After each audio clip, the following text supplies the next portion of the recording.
Are you ready to kickstart your week with some dirt slinging and tire slinging action motorsports radio that packs the biggest guests? Hi, Ken Block here. Hey, my name's Jolene Van Butte. What's up, Brian Deegan here. Vaughn Ginn Jr. here. They've been thrown into one show that has broken down the barriers of what a motorsports radio show should be.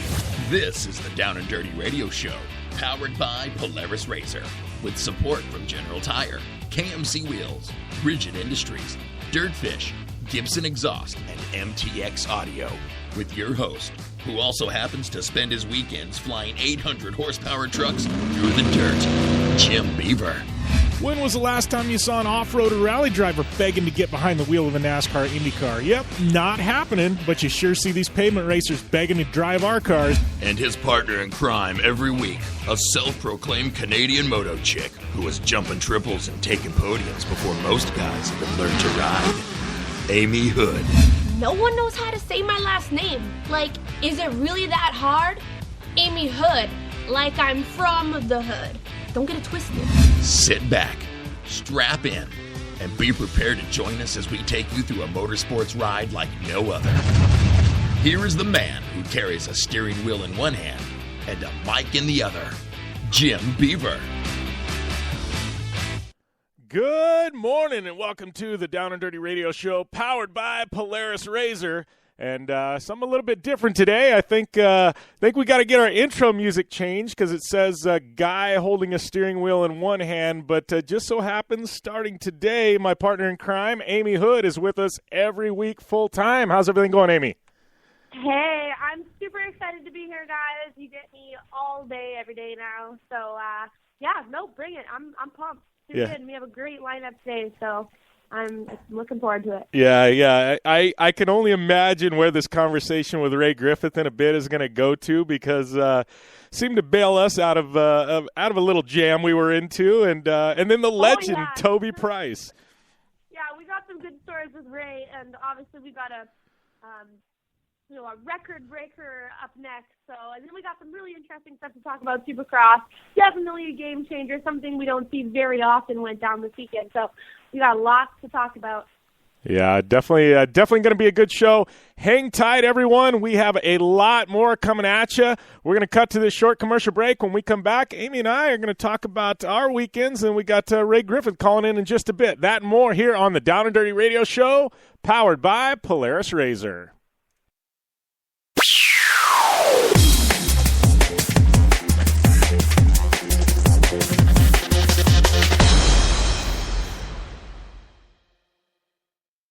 I'm Polaris rider Levi LaValle, and I choose Polaris just because they have the best quality, highest performing, most fun machines out there. Only one company has taken Levi LaValle to 10 X Games medals, Snocross championships, a double backflip, and a world record long jump of 412 feet across the San Diego Harbor on New Year's Eve, and that company is Polaris. Whether it's dominating the X Games, racing a stock Polaris RZR XP1000 in the Terracross Championship, or just hitting the trail on the weekend, for over 20 years, Levi has relied on the same quality Polaris vehicles and products you can purchase at your local Polaris dealer. Take the advice of action sports legend Levi LaValle and visit Polaris on the web at Polaris.com to see the full lineup of Polaris vehicles, or follow them on Facebook, Instagram, and Twitter at Polaris RZR.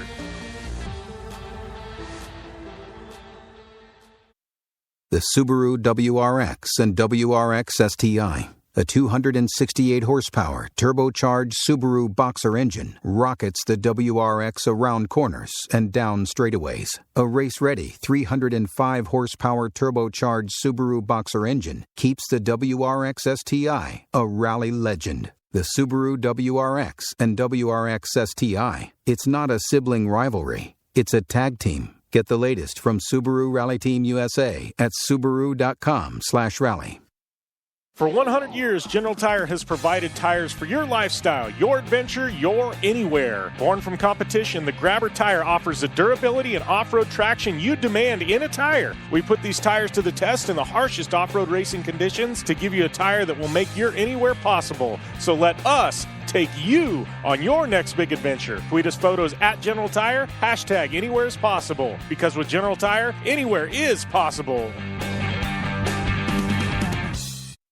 Looking to have some fun on four wheels? DirtFish Rally School has you covered. Packing as much adrenaline and adventure as you can handle into high-performance all-wheel drive and rear-wheel drive Subaru rally cars is where the fun begins at DirtFish. Just 30 minutes outside of Seattle and Snoqualmie, you'll get a chance to train up to 3 full days with some of the country's best instructors and be put through the high-octane rush of rally on mud, dirt, and tarmac. Get started today and call 425-888-7715 or visit us online at dirtfish.com and use code 911 for a 15% discount.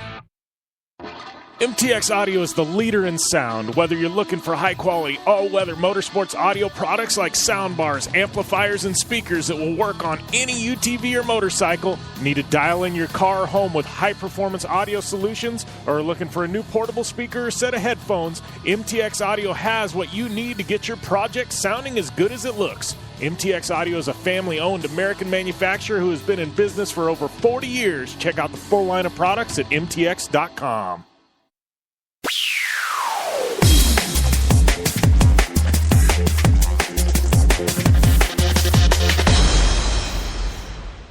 Welcome back to the Down and Dirty Radio Show, powered by Polaris Razor. Jim Beaver, Amy Houde, holding it down this week, and I got to ask you, Amy, this is all kind of new for us, but, we've got this, this Amy Houde intro music. When are we supposed to play that now?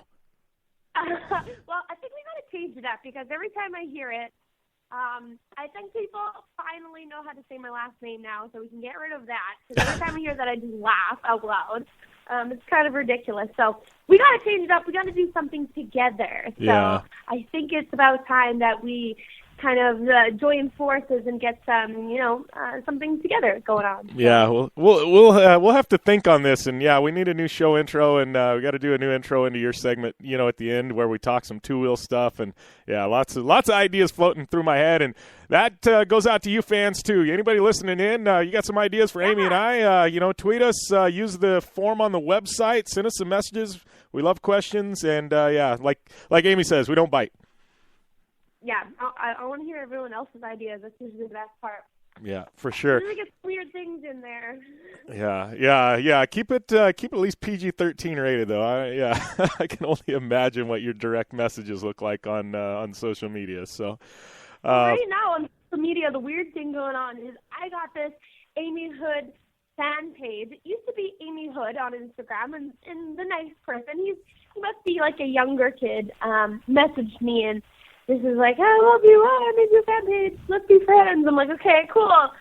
But everyone kept messaging me being like, man, like, why are you writing all these weird things on all these people's, like, comments and following all these people and blah, blah, blah, blah, blah. And I noticed it was this other Amy Houde, and it wasn't me. So I asked the guy if he could change the Instagram to at least Amy Houde fan page because even I was getting confused. I was looking at posts and being like, wait a second, did someone steal my phone? Did I write a comment on this picture? Like, oh my goodness, it was so crazy, and everyone's all weirded out by it, and I'm a little weirded out by it, but yeah. I don't want to say anything because the kid's like 12, and he loves me and keeps sending me messages to be friends, and he wants me to send him a jersey, and it's just so cute, and I really appreciate people who are your fans and follow you and, look up to like that. So I don't want to say anything, but it is kind of creepy. Yeah. I haven't got to that level yet. So I don't know.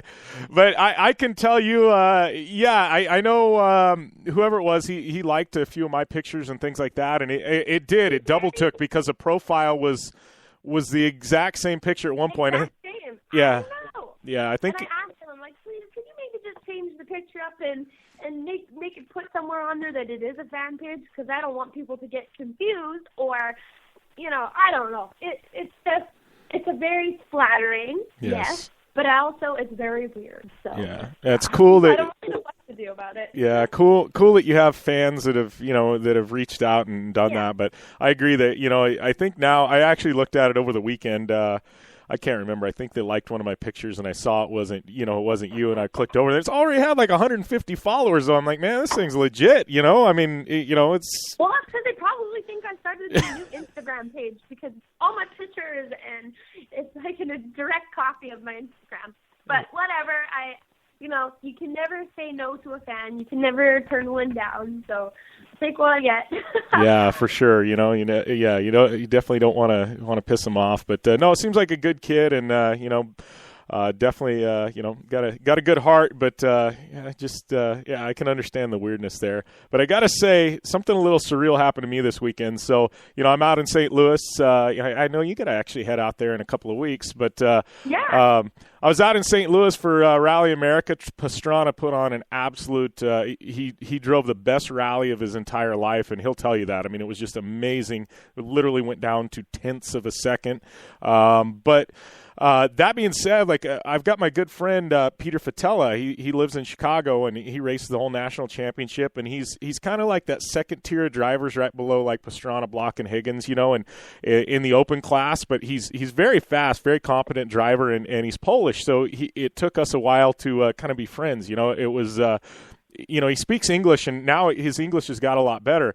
But he's actually become a personal friend, and he's expecting he's expecting a daughter, and so I've got to know him on a personal level, and he's my age and just a good guy, but his English was a bit broken at first. So his co-driver came up to me like a year and a half ago and says, "Hey, what do you not like Polish people?" I'm like, "What are you talking about?" He's like, "Well, you don't interview Peter as much as you interview everybody else. What, you don't like Polish people?" And he was being funny, but I was like, "Oh man!" So I went up and and I apologized. And they were just giving me crap. Like I was kind of worried, but after that it was like the ice was broke, and now I go over there and they always have the best food. I'm telling you, if you ever get out to a Rally America event, we're going over to Fatella's because the Polish people know how to cook. I'm going to tell you.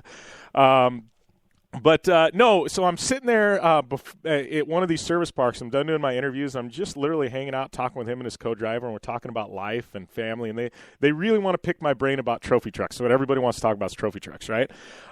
So we're sitting there and having this really kind of a deep, conversation. His co-driver Dominic and Peter and I, and just talking about life. And they went out there, and I'm going to have to send you the link. I don't know if you've seen it. Had the most hellacious rally car crash anybody's ever seen. And since this is so close to Chicago, his mom and his whole family were there in attendance, and there's this jump that everybody knows, iconic jump. Ken Block's film videos there and everything else, right?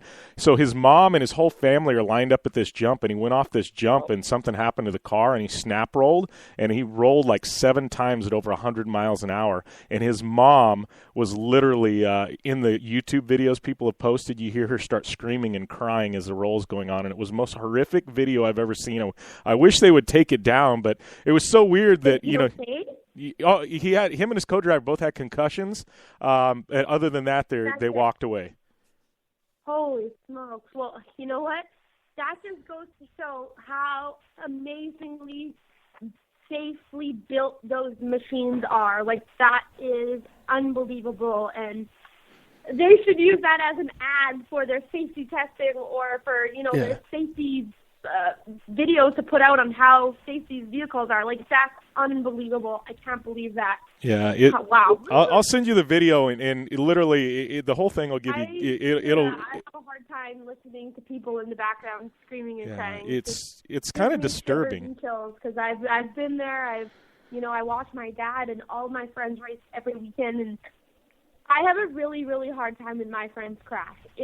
I'm one of those people, if I see an ambulance flag, my body gets shivers and chills because I know everybody. I've been racing since I was 2. I know every single person who's come in and out of the motocross scene. So usually if there's an ambulance flag, it's one of my friends or my dad's friends who are down. And my initial instinct is to get out there. Like, I always want to go and see if I can help and hold the umbrella or do something. But I have a hard time. I can't do it. Yeah, I hate watching crash videos on YouTube. Yeah, and that's me. I hate crashes, and everybody, everybody immediately wants to post the crashes up to their Instagram, the videos and stuff, because they know it's basically gold. You're going to get clicks and likes and shares and everything else. Man. And I refuse to do it. I absolutely refuse to do it. If you look, there wasn't one crash, photo, video, nothing. And I had them on my phone, but I wouldn't do it because I hate.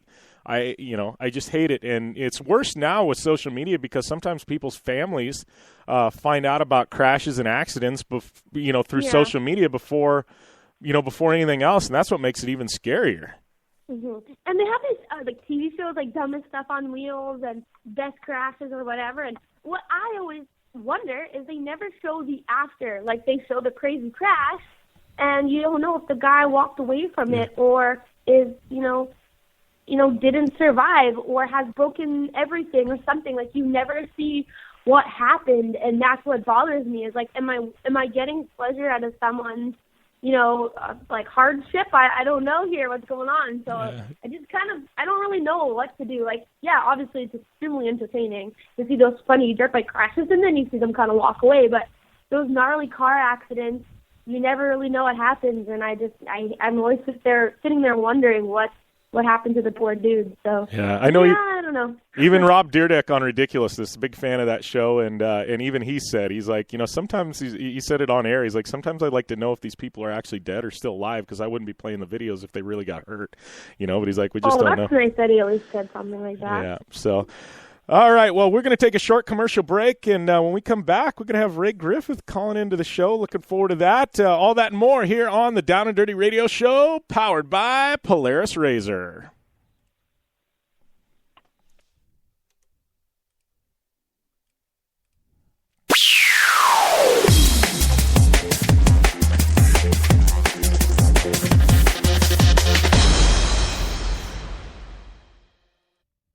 Hey, I'm RJ Anderson, factory Polaris driver, and I drive Polaris because it's the most capable, race-ready off-road vehicle on the market. When R.J. Anderson wanted to set a world record for the longest UTV jump in history, not once but twice, what company did he trust? Polaris and their championship-winning Razor XP1000. R.J. is a UTV champion behind the wheel of Polaris vehicles, and he exclusively trusts the Polaris Razors to bring him race wins and championships against some of the toughest off-road racers in the world. The same Polaris Razors R.J. has won championships in, set world records in, and conquered the Wall of Death in XP1K2 are available to you at your local Polaris dealer. Take the advice of world record holder R.J. Anderson and visit Polaris on the web at Polaris.com to see the full lineup of Polaris Razor vehicles, or follow them on Facebook, Instagram, and Twitter at Polaris Razor. Are you looking for a place to push yourself behind the wheel and see how your driving skills stack up? DirtFish Rally School is that place. Located on 315 acres of pristine automotive playground at the foot of the Cascade Mountains in Snoqualmie, Washington, right outside of Seattle, DirtFish Rally School is a one-of-a-kind place where everyone from first-time drivers to seasoned professionals like Bucky Lassick and Antoine Lestage can push themselves to their limit. Whether driving the high-performance, rally-prepped all-wheel drive Subaru Impreza STI is what you're looking for, or you'd rather hang it all out in the rear-wheel drive Subaru BRZs, DirtFish Rally School has something for everyone. Classes are available from 2 hours to 3 full days and feature instructors with over 150 years of combined racing experience. Whether you're looking to become the best and get an edge on the competition, or just looking to freshen your skills behind the wheel, DirtFish Rally School is the place to go. For more information on registering for classes, visit DirtFish on the web at dirtfish.com, or to check out the latest happenings from DirtFish, follow them on Facebook, Instagram, and Twitter at DirtFish Rally. The Subaru WRX and WRX STI, a 268-horsepower, turbocharged Subaru Boxer engine, rockets the WRX around corners and down straightaways. A race-ready 305-horsepower turbocharged Subaru Boxer engine keeps the WRX STI a rally legend. The Subaru WRX and WRX STI, it's not a sibling rivalry, it's a tag team. Get the latest from Subaru Rally Team USA at Subaru.com/rally. Your life demands a tire that provides durability, comfort, and performance, and that's what General Tire delivers for you. From the all-season grip of the Grabber UHP to the comfort and on-road manners of the Grabber HTS to the durability and off-road traction of the Grabber AT2, General has a tire that will help get you where you need to go. So let us take you on your next big adventure. Tweet us at General Tire, hashtag anywhere is possible, because with General Tire, anywhere is possible.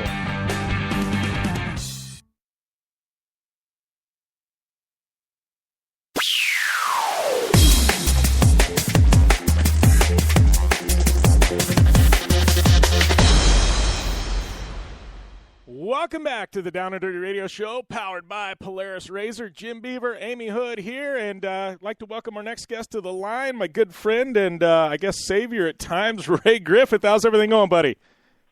Good. How you guys doing this morning? Oh, man. Oh, we are doing awesome. Yeah, you're doing awesome. This is officially Amy's first day full-time on the radio show, so I guess it's definitely a good day, and we got you on air. That makes it even better, right? That's it. Well, congrats to that, Amy. And Thank you. Thank you guys for having me. Yeah, no, I know. I don't know. It's been a long time coming. I think at one point, you and I talked. I threw a party up in Parker like a year and a half ago up river, and you were there. And I think I don't know how late we partied there, but we're going to get you on air then. And I think I may have snagged you there at the event. But yeah, I don't know. It's been a long time coming, dude. Definitely. Well, I'm excited to be here, and yeah. Usually one of those parties we were probably at, I was probably that guy hanging out with you. Yeah. That being said, man, take us through the past couple weeks. I know you were at the Mint 400. You used to have a full-time desert program. You guys were always one of the front-running teams in Class 1, and now you've kind of transitioned to short course, but it seems like you're still dabbling a bit in the desert racing stuff. Yeah, I mean, the last 2 weeks, they have just been chaos. We've been 100% over here on both cars the whole time, pretty much. It was a Mint 400, so I knew it was going to be tough with back-to-back weekends like that. But like I said, it was a Mint 400, so how could I not show up to that one? Yeah. Yeah, it's the desert program. Obviously, like you said, it's kind of been on hold for me to focus on the short course and kind of more of the scene or the stadium racing. Yeah. But I mean, you know how it is. Once you're a desert racer, it's hard to not play with it. Yeah. Well, and I got to ask you. I mean, the transition to short course, because I think any desert racer has looked at it at some point in time. I know I have. The same as you. I mean, a couple of years ago, I was trying to put a pro light program together, and I couldn't get it fully funded, so I just I stuck with the desert stuff. But how has that transition been to you? I mean, just me, the transition to doing some short course stuff and razors has been tough. Because there's a lot that transitions, but there is a lot that doesn't. I mean, how has that been for you? Getting up to speed in Lucas. Oh yeah, honestly, I mean, it is like complete opposites. I thought it was going to be a little bit easier to swap back and forth, and that's kind of why I had to stop my desert program, just because the driving style is so different. Driving style to set up on the truck, everything is just opposites. Whatever you think you know in the desert, you don't know in short course. And the thing about desert is every now and then you got guys that will help you, you know what I mean? They'll kind of steer you in the right direction. But with the short course, you really don't have friends out there, No, as soon as you get to the track, the people you thought were friends, no one wants to tell you everything. Everything's hush-hush. And it takes a lot to get to it. Yeah, it's fierce. I've been to the races and stuff like that. Like you said, might be a guy you drink beer with on the off weekends, but on a race weekend, it's game on. Every man for themselves. Yeah, no, exactly. I hear that same with motocross. You head out to the desert and everyone's there, kind of lending a hand and helping out and buddy. And as soon as you get to the racetrack, it's a completely different environment. It's cutthroat, so it's pretty interesting. You guys have similarities. Yeah, best frenemies. Yeah, exactly. It's but hey, I got to give you credit though. I mean, solid result. A pro light. As far as I'm concerned, that is the toughest division in short course, just with a sheer amount of entries. And and let's be honest, there's a lot of squirrels in that class, and sometimes you get taken out. And it's a tough class. But I mean, finishing sixth, dude, that's pretty darn solid in pro light. No, I was pretty stoked on it. We came into the weekend with a completely different truck also, and half of it was just me getting used to the truck. I think we're really on the right page, and like you said, there's a lot of squirrels. So if you can get through that, you've already accomplished something. Yeah, it literally is like a minefield, especially if you're not, if you're not in the front, 2-3 rows. Come from a mid-pack or the back, it's just I've watched so many of those races, and I think there's been more fights because of the pro light class than anything else. It's just crazy, man. No, it definitely is insane out there. Yeah, for sure. So, I know obviously you guys, wrapped up there in Phoenix. You got Elsinore up next. That's got to be one of my favorite tracks just to watch from a fan standpoint, dude. I mean, that's like Supercross and trucks. No, Elsinore, it has all the big hits. We jump the furthest there. We do pretty much everything there, and it's one of the home tracks. You know what I mean? Yeah. So you got all your buddies coming out. It really amps it up. I would say Elsinore is like the punk rock of all the tracks, you know? Yeah, that's the one. If I've always said, if you can pick one on the schedule to go to, as far as Lucas goes, I go to Elsinore because, just with the high flying tracks and it seems like, it's right in the heart of off road. And I mean, it's so well supported, both in the industry and fans. It's a good show. Definitely. Yeah. So what's up the rest of the year for you? Obviously, you're running Lucas Short Course. Are we going to see you in the desert at all anymore? You know what? I don't know. The desert stuff's kind of just like an up and down thing. I really want to get out there. I'll probably be driving a couple other people's vehicles here and there. That's kind of what I did last year too. Was just did a couple things where I hopped in and drove some cars when people needed a driver. Yeah. But I really want to bring the car back out. We'll see what we can do and if we can put something together. Like I said, the Mint 400, it was one that I just couldn't pass up. It's so big that everybody was there, and it was one that I wouldn't let slide by. So we'll see, though. I mean, maybe Laughlin or something like that, more short course style race, just so I can. Yeah, bringing out the Blue Water Challenge. That's my favorite. We can that way we can party there. I'll have another party this year, and that's always a good time. I love that. For some reason, that's my favorite race, my hometown race. But it's like you said, it's short course, but it's a little bit longer because it's like 20-some-mile loops, and I don't know, for some reason, I just love that race. No, I would say that's probably one of my top races too. And the 425, everything out in Parker. I don't know if it's just the scene there or what, but it just really amps up the desert racing, you know what I mean, and gets you excited once you're there. Yeah. Jim talks about that race a lot. He keeps telling me that I got to get my butt out to Laughlin. Yeah, Laughlin and Parker. I said those are the two she needs to make it to. And, I told her this October, I said she's just got to come out and check it out because, I mean, it's good to spectate. It's just awesome. All around. It's just a good, fun weekend, Yeah. Well, I know I know somebody that's stake claim to the right seat in your car already anyways from the Pit Crew Challenge, so I'm sure she'd want to go for a spin, right? I sure do. That's it. Short course. That would be a perfect one for you to get in. Yeah, exactly. Perfect one. I told her how quick can you change a tire? I tell the fans and the listeners out there kind of how Ray and I met a little bit because we have a pretty interesting story. At the Mint 400, he invited me to kind of jump into his car for the Pit Crew Challenge, which was awesome because, again, I hate being a spectator. I love being able to participate and get in there and cheer guys on, but that really wasn't it. It was when Jim and I decided to pack all of our stuff up and head out to Prim. So the racetrack is about 45 minutes outside of Las Vegas and Prim. So we're loaded up here and we're driving out there, and it actually started raining. So it's pitch black outside, raining, and all of a sudden the truck started to, sputter and make these weird noises, and the lights started flickering. And as soon as we know it, we ran out of gas on the highway in the left lane, not even the right lane. So the left lane along the meridian there, or the median. And yeah, we were dead. We had no gas. We were about 5 miles out from the gas station yet. And we're all stressed out, freaking out. It was cold, windy, raining. And I was texting everybody that I knew. And I actually even made an Instagram post up that we had ran out of gas, where we are, and if someone could come and help us. And I had some really weird, creepy people from Las Vegas message me who I've never met in my life who said they would come and get us. But the first person who messaged me was Ray Griffith, who said he was going to come and rescue us. He was already at the gas station, and he was going to turn around and come get us. So basically that's how we became friends, and now I'm forever indebted to Ray. So I thank you so much for saving our butts, or we would never have made it to the Mint 400. Yeah.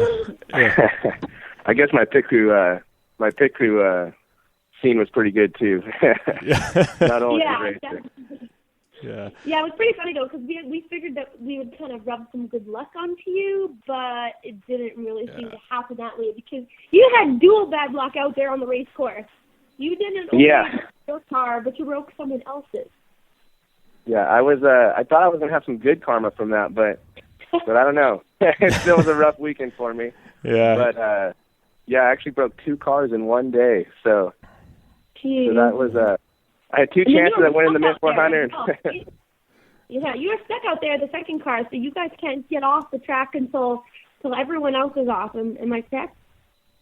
No, exactly. You're once the Mint 400 course gets you, you're stuck out there for a while. Yeah. I was out there for like 3.5 hours trying to piece together a spindle just to creep out of the desert. I had bolts shoved in it, tie straps on it. When you're out there in the desert, you're doing absolutely everything you can to get out of it, you know? Yeah. So I had it all rigged up, and we ended up finally creeping out and getting to the trailer about 11:30 at night. So yeah, it was one for the book. For sure. Yeah, it's crazy when you get stuck out there. I've been there too many times. But hey, we got to wrap things up here, Ray. I appreciate you taking the time to call in. Where can people find out more information on you, buddy? At Ray Griffith 53, jump on there. We're always posting up stuff. And RayGriffith53.com, check it out. You'll have race results and everything else going up there all the time. Awesome. Awesome. I appreciate it, my friend. And we'll definitely have to do this more often, buddy. Here, we'll get you back here in a couple of weeks around the next short course race. All right, definitely. Well, thank you guys, and you guys all have a good day, okay? All right. Thanks, everybody, for listening. Sure. Thanks, man. Have a good one, and good luck. All right. Thank you much. We'll talk to you guys soon. All right. Thanks, Ray. All right. We're going to be back after this short commercial break here on the Down and Dirty Radio Show, powered by Polaris RZR. Hey, I'm RJ Anderson, factory Polaris driver, and I drive Polaris because it's the most capable, race-ready off-road vehicle on the market. When R.J. Anderson wanted to set a world record for the longest UTV jump in history, not once but twice, what company did he trust? Polaris and their championship-winning RZR XP1000. R.J. is a UTV champion behind the wheel of Polaris vehicles, and he exclusively trusts the Polaris RZRs to bring him race wins and championships against some of the toughest off-road racers in the world. The same Polaris RZRs R.J. has won championships in, set world records in, and conquered the Wall of Death in XP1K2 are available to you at your local Polaris dealer. Take the advice of world record holder R.J. Anderson and visit Polaris on the web at Polaris.com to see the full lineup of Polaris RZR vehicles, or follow them on Facebook, Instagram, and Twitter at Polaris RZR.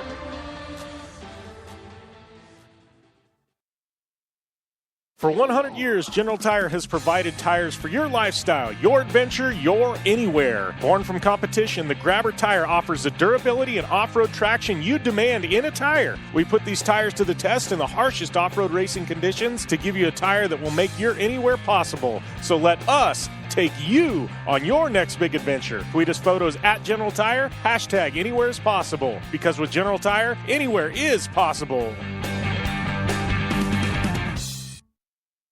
Life is all about sound, the sound of sports, the sound at the racetrack, and the sound of your vehicle.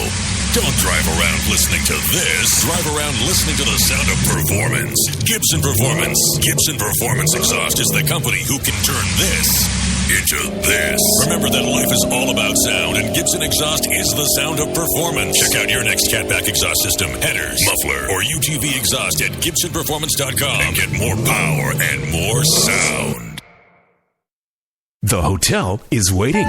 And your getaway is as close as Blue Water Resort and Casino's spring room special, starting at just $54.95. You'll be steps away from hot slot machines, table games, bingo, restaurants, lounges, the Blue Water Marina, golf, and more. Lee Greenwood hits the stage in the amphitheater Saturday, February 27th. Book your room today at BlueWaterFun.com or call 888-243-3360. Rooms starting at just $54.95. Now at Blue Water Resort and Casino in Parker, Arizona. Available Sunday through Thursday, February 1st through April 30th. Based on availability, tax and resort fees are not included. Cannot be combined with any other offers. Excludes holidays, weekends, and special events.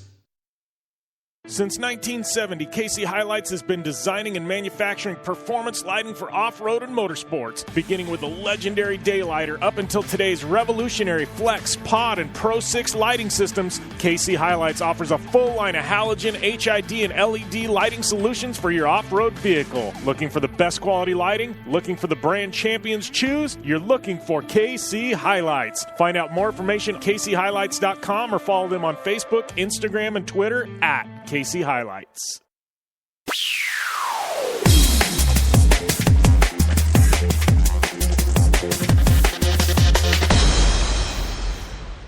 Welcome back to the Down and Dirty Radio Show, powered by Polaris RZR. Jim Beaver, Amy Houde, hanging out here. Just got done with Ray Griffith, and I don't know, Amy, I know you and I could probably just from one weekend tell a lot of Ray Griffith stories. Oh, such a great.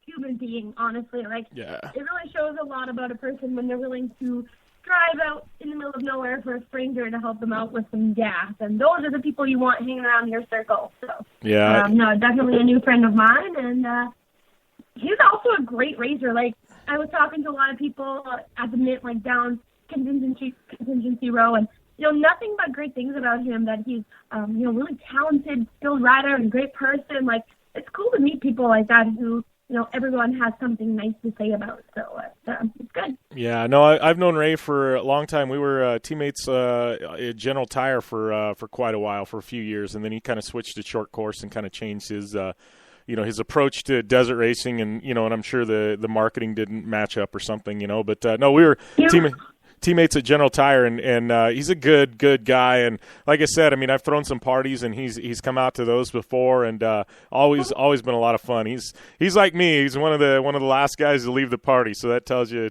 right there. He was, and he doesn't get too crazy. No. I remember he was at Hogs and Heifers, and I thought I stayed late, and he's like, "Oh yeah, what's that for you?" I was like, "What, really?" But no, it was pretty funny. But also, we were talking, and he rides dirt bikes, too, so it makes him even cooler in my book. But I told him next time I'm out in California, we're going to hit up Paula Raceway, and we're going to go do some riding. So, yeah, it's pretty cool. I like seeing those dudes on four wheels who also has a two-wheel bike stacked in their garage as well. So... Yeah, well, and that's it. I think a lot of us, I mean, that are desert racers or four-wheel guys, we've all spent a lot of time on two wheels. I mean, I know that's the case with me. I mean, my stuff has always been trail riding and out in, desert enduro type of stuff. To be honest with you, I've never actually ridden a bike on a motocross track, which I think would be a ton of fun. Like, I'd love to go out and do it. But yeah, I think there's a big crossover. It seems like, well, like you, I mean, if you like bikes, you generally like off-roading and four-wheel stuff. If you like, if you're four-wheel stuff, you generally like the two-wheel stuff. It all kind of goes together and meshes well. Yeah, I really hope that I could maybe jump in the car with him, at Laughlin. I would love to get behind one of those trucks in short course. I just think it would be unreal, and it's definitely something, on my bucket list that I want to check off, like, sooner than later, because I think the sooner I get in the passenger seat, the sooner I can get behind the driver's seat. My mentality there? Yeah, I see it. Well, and speaking of that, we got our next guest joining us, Joe Duncan from Terracross. And how's everything going, Joe? Hello, one of my favorite people ever. Everything is well. You're one that can really, you're chiming in at the right time, buddy. We were just talking about how a lot of people, that race in four wheels kind of also do stuff on two wheels. A lot of two-wheel people like to do things on four wheels, like Amy. Snowmobilers, it seems like they like stuff on four wheels, two wheels. It's like it doesn't matter if you're snow or a motorcycle guy or a car guy. We all kind of like the same things, and we cross over a lot. We like to go fast. It's got to have a motor. It can be fun, right? Yeah, exactly. If it's got a motor, it's fun. And it seems like Terracross has become the melting pot for all of us. You literally have a circus full of people, coming out to run your events. Yeah, we have a great group of people. Obviously, the two of you get to come and play with us. That's a great starting point. Jim, you kind of single-handedly filled our women's class for us with all of our great women racers, with Jolene Van Butte and Sarah Price and Katie Vernola and Shelby Anderson. I mean, we've got one heck of a women's class. So, we got a lot of people coming to play in Terracross. Yeah, it should be a good, definitely a good year. I know a lot of people are kind of curious. Terracross gets started a little bit later in the year, so you don't roll out the big announcements in January. Like a lot of series do that start up really early. But what can you bring us in the loop on Terracross, and what's what the plans are for 2016? I know there's some you can talk about, some you can't. But what can you talk about, buddy? Well, I think we're officially ready to release some information we briefly discussed at the Mint 400. By the way, what a great event those guys put on out there, and glad to always be a part of that and get to hang out with you guys out in the middle of Fremont Street. But we talked a little bit. Yeah, we talked a little bit. Jeremy and I kind of hinted towards what was coming, and like you said, we don't make announcements in January. Our season starts, late season. We do that for a reason. We do that because all the guys have so much going on with either their racing or their action sports or their, whatever it is that they do as their mainstay. They have all that going on. So we like to roll out at the end of the season, something fun for them to do to kind of close out the year. And so we're starting a little bit later even this year due to some exciting news. CBS Sports Network, we've been working on since the SEMA show, so a long time. But CBS Sports Network has doubled down on Terracross and has doubled our air dates. So we're 24 hours minimum of 1 hour television for Terracross this year, which is huge for off-road. Yeah, that's. Yeah, I mean, you guys know the industry, the players, and that's a lot of television, and that's the minimum. And last year, I think all of our shows aired 3 to 4 times, so we could be looking at 36 to 48 hours by the time they're all said and done. But 24 hours, and then the nice kicker to this thing is Sunday Terracross series. So basically, right now, there's a couple of Sundays that we're trying to work out, but 12 weeks in a row, starting the end of September, going through December, Sunday Terracross. And for those that have been around the TV industry and around the motorsports industry, to try and get a set time in a day and trying to get on major cable network television is not only costly, it's not only, a pain and not only, tough to do, it's near impossible. And thankful for everybody over at CBS Sports Network that believed in us from the beginning and, saw kind of the vision where we're heading. And obviously we're getting to that point with all these great athletes and great partners coming on board. But, Sunday Terracross, it's going to be pretty amazing, to be able to announce the air dates and times, which will come out shortly here. I've already seen the prelim suggested times, and it looks good. Prime time, CBS Sports Network television is a great spot for Terracross. Yeah, I heard the whole deal hinged around this good-looking, well-spoken color commentator you had at Glamis. Are you talking about yourself or Andy? Yeah. No, she didn't do color. No, I'm just lightening the mood a bit. But no, that's amazing, Joe. I mean, off-road motorsports, I mean, that's a lot of television for, and especially, I mean, for Polaris Razors and the series, I mean, that is stellar news. I mean, there's a lot of series that cost a whole lot more money to run than Terracross, and their TV isn't even anywhere near that.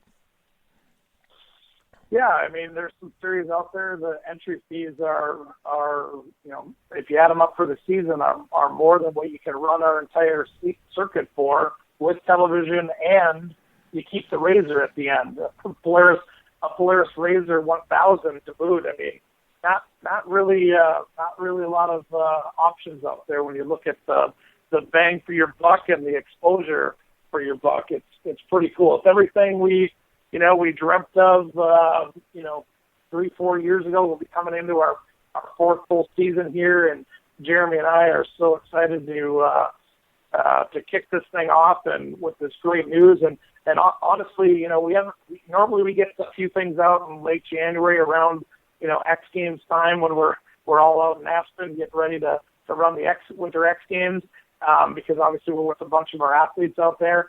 But this year we really wanted to see where this television deal was going to take us to kick things off. And I think with this television deal, we're in talks with some very major non-endemic, non-industry partners that are seeing where this is going and love the the athletes that participate with us. I love the atmosphere.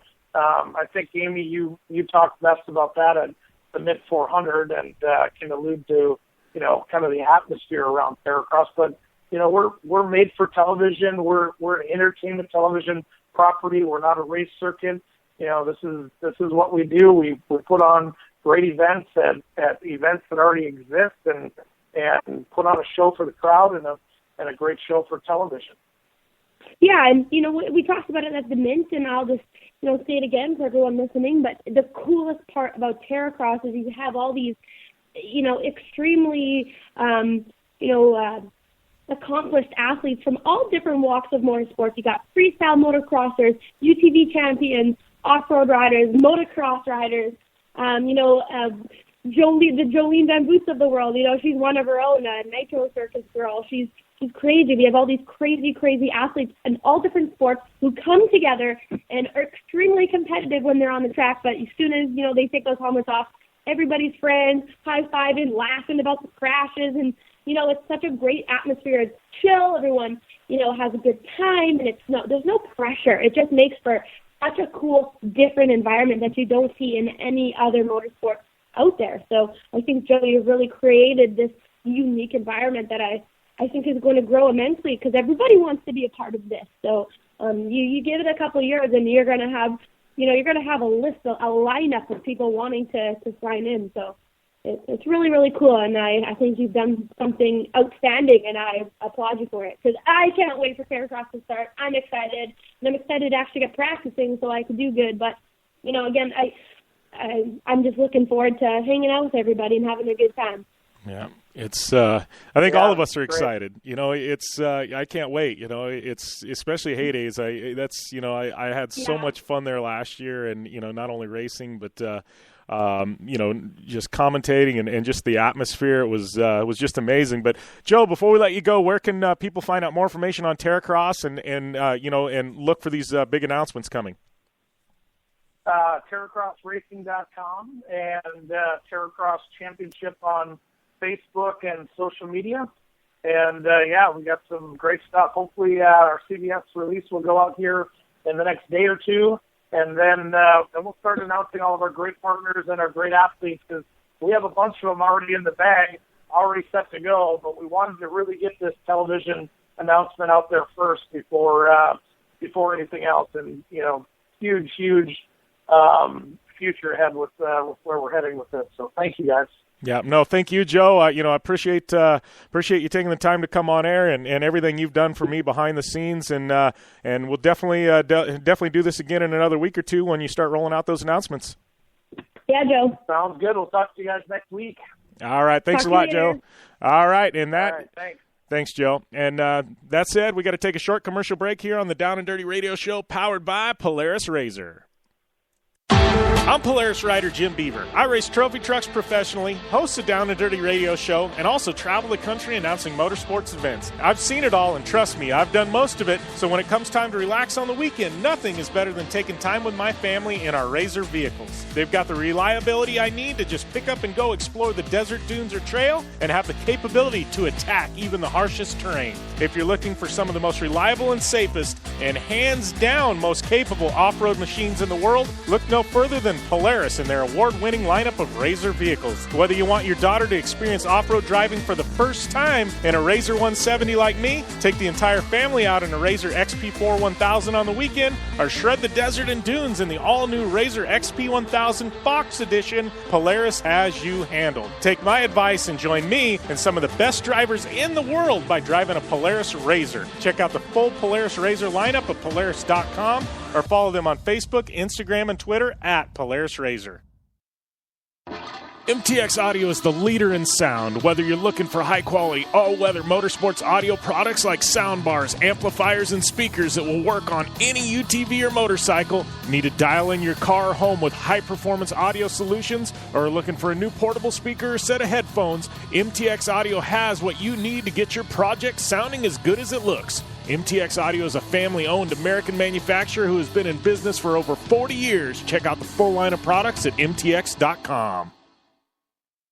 Since 1970, KC Highlights has been designing and manufacturing performance lighting for off-road and motorsports, beginning with the legendary Daylighter up until today's revolutionary Flex, Pod, and Pro 6 lighting systems. KC Highlights offers a full line of halogen, HID, and LED lighting solutions for your off-road vehicle. Looking for the best quality lighting? Looking for the brand champions choose? You're looking for KC Highlights. Find out more information at kchighlights.com or follow them on Facebook, Instagram, and Twitter at KC Highlights.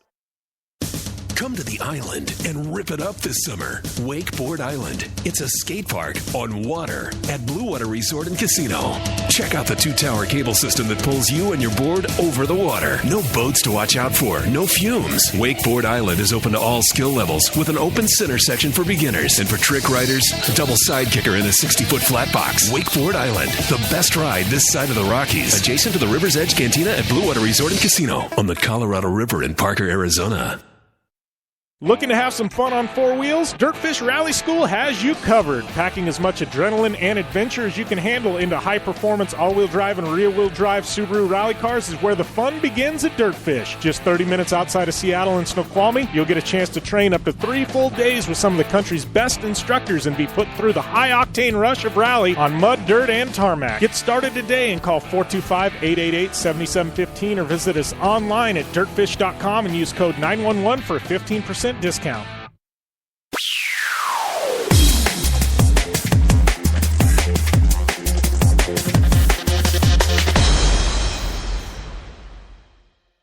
Welcome back to the Down and Dirty Radio Show, powered by Polaris Razor, and we are going to skip right into our DirtFish Rally Report for this week, brought to you by our good friends at DirtFish Rally School. Find out more information on the web at www.dirtfish.com. And that being said, I was out at Rally America this past weekend, calling the races with Rally America Radio. Thanks to all of you who tuned in, and an epic battle unfolded. Travis Pastrana, driving one of the best rallies of his life, came away with a victory, and I was able to grab a quick podium interview with Travis, and we're going to air that now and talk a little bit about it here in just a second.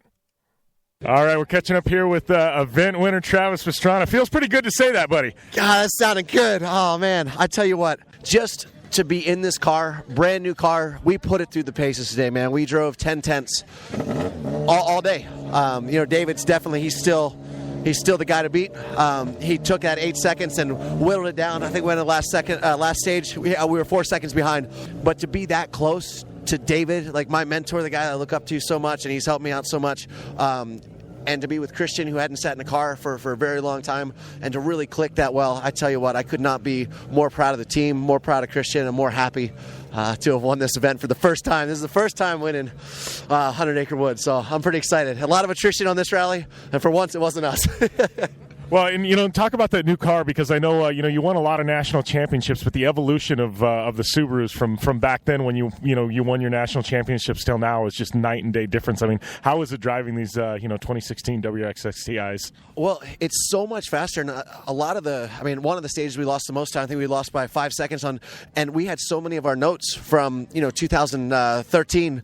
And we're coming over and it says flat crest. And I'm looking at it, I'm like, we're going to launch. This is no longer a crest, it's a jump. I mean, it's amazing because the motor, with the restrictors, you're only allowed a certain amount. But the handling, you're just hitting the corner so much faster. You're coming at the section so much faster. And the notes, at one point, Christian was reading as fast as he could read. And he wasn't keeping up with the car. The notes were like, we got to take some stuff out next year, man. Yeah, awesome catching up with Travis there at the finish line, and he ended up taking the victory over David Higgins, an absolute nail-biting battle. Lachlan O'Sullivan with that SP win, and we had Dave Wallingford with the two-wheel drive win. We're going to take a short commercial break here on the Down and Dirty Radio Show, powered by Polaris Razor. More to come. Hey, I'm RJ Anderson, factory Polaris driver, and I drive Polaris because it's the most capable, race-ready off-road vehicle on the market. When R.J. Anderson wanted to set a world record for the longest UTV jump in history, not once but twice, what company did he trust? Polaris and their championship-winning Razor XP1000. R.J. is a UTV champion behind the wheel of Polaris vehicles, and he exclusively trusts the Polaris Razors to bring him race wins and championships against some of the toughest off-road racers in the world. The same Polaris racers RJ has won championships in, set world records in, and conquered the Wall of Death in XP1K2 are available to you at your local Polaris dealer. Take the advice of world record holder RJ Anderson and visit Polaris on the web at Polaris.com to see the full lineup of Polaris RZR vehicles, or follow them on Facebook, Instagram, and Twitter at Polaris RZR.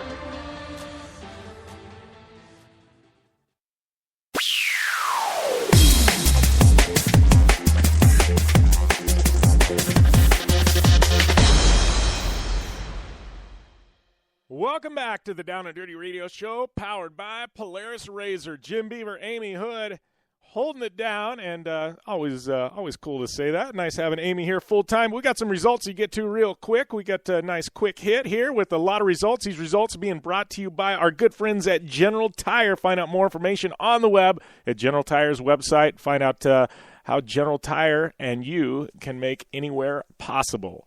But, over the weekend, obviously, we had Lucas Oil Short Course in action. Pro Buggy winners, we had Elliott Watson and Kevin McCullough taking victories there. And Pro Light, we had Brandon Arthur with the sweep of rounds 1 and 2. Pro 2, we had Bryce Menzies and Carl Renezetter finding the top of the box. And then Pro 4s, it was Rob Mack, Carl Renezetter there as well. And I got to say, man, Kyle LeDuc, tough break for Kyle LeDuc. It looks like he was taken out, just not the weekend he wanted, for I guess last year's driver of the year. Definitely a tough break for him. Snocross was in action. This was their big finale, and looking at the Pro Light, it was a sweep for Ilias Ishuel. Your champ ended up being Montana Jess, though, taking home that points championship. And looking at Pro Open, Tucker Hibbert pretty much having things wrapped up heading into this weekend. But Peter Narsa, Ross Martin taking victories, and Tucker Hibbert taking a victory as well. 3 rounds of racing there for the Pro Open guys. And then we had Works Racing in action as well over the weekend. Polaris RZR having a dominating effort there in Lake Havasu in the Works Series. David Hagsma taking a victory. Jeffrey Obering taking a victory. Sierra Romo taking a victory. Ray Bullock taking a victory, and Shelby Anderson with a sweep in the side-by-side 1,000 stock class. So great racing action. One of my favorite Works events of the year up there in Lake Havasu City, man. Running part of the event in the lake, doing a lagoon jump over part of the lake. It's just a solid event there. Definitely, if you're a Works fan, that's one of everybody's favorites. People can sit in their boat and watch from the boat. Always good stuff. But big shout out to General Tire for sponsoring that segment. Always love to show General Tire a little love. Best tires in the world, hands down. And, we're going to take a short commercial break here, but when we come back, the legend, your Dakar champion, Toby Price, is going to be on the line with Amy Houde and I, and you don't want to miss that interview here on the Down and Dirty Radio Show powered by Polaris RZR. I guarantee you it's going to be a good one with Toby Price involved. So all that and more here coming up in just a minute on the Down and Dirty Radio Show powered by Polaris RZR. I'm Polaris rider Levi LaValle, and I choose Polaris just because they have the best quality, highest performing, most fun machines out there. Only one company has taken Levi LaValle to 10 X Games medals, Snocross championships, a double backflip, and a world record long jump of 412 feet across the San Diego Harbor on New Year's Eve, and that company is Polaris. Whether it's dominating the X Games, racing a stock Polaris RZR XP1000 in the Terracross Championship, or just hitting the trail on the weekend, for over 20 years, Levi has relied on the same quality Polaris vehicles and products you can purchase at your local Polaris dealer. Take the advice of action sports legend Levi LaValle and visit Polaris on the web at Polaris.com to see the full lineup of Polaris vehicles, or follow them on Facebook, Instagram, and Twitter at Polaris RZR.